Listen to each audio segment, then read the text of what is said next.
Welcome to Paracali Airsoft Tactical Philippines, Samar, Balogan. So, pakita natin yan ang pagtao dan Glock to Ronnie Kit. So, amo pa yan Ronnie Kit. So, adi po ang Glock. So, una po natin ngayon mo is magamit po kita aling range. So, may dalili tatanggalon nga kuan parts adi.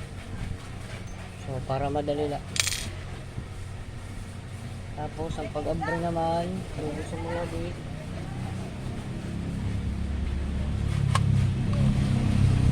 Then, nadiliwat. Tapos, abrehan mo din. So, ang upit yung pag-abre.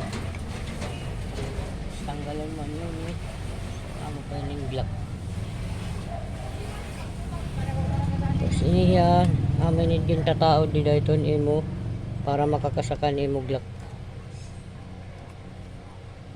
Kasi ito pagdaod, tapos bago mo ibutang nga Ronnie Kit.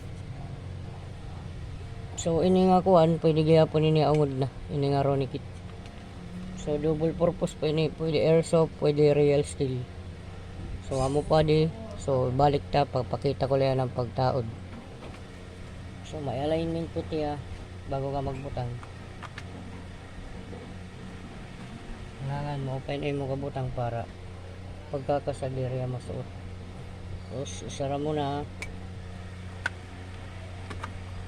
then ilak mo dili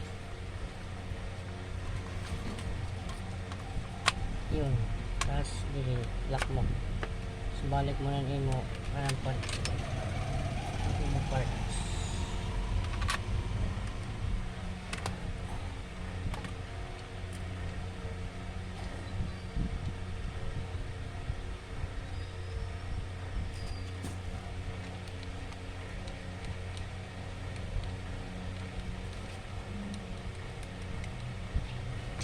Allen range gagamitan mo,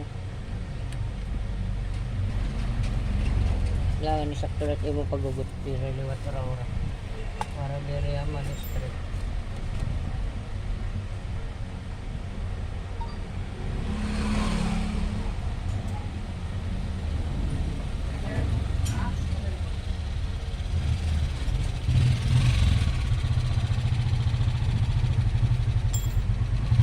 Amo na po diya.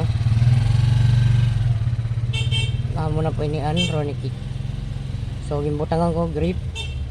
Pwede kalat din magbutang red dot scope. So ang pagkasa na ito iniya adi. So amo na din pagkasa.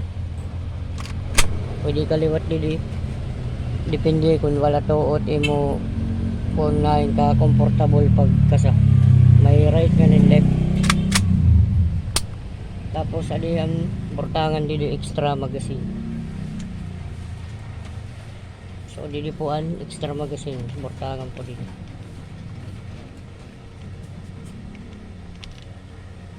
So na-adjust po tiya. Na-adjust, pwede mo pa ilabaon. Tapos iya standard, so ganito kalaba.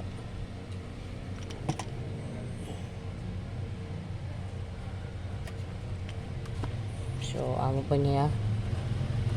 Thank you po.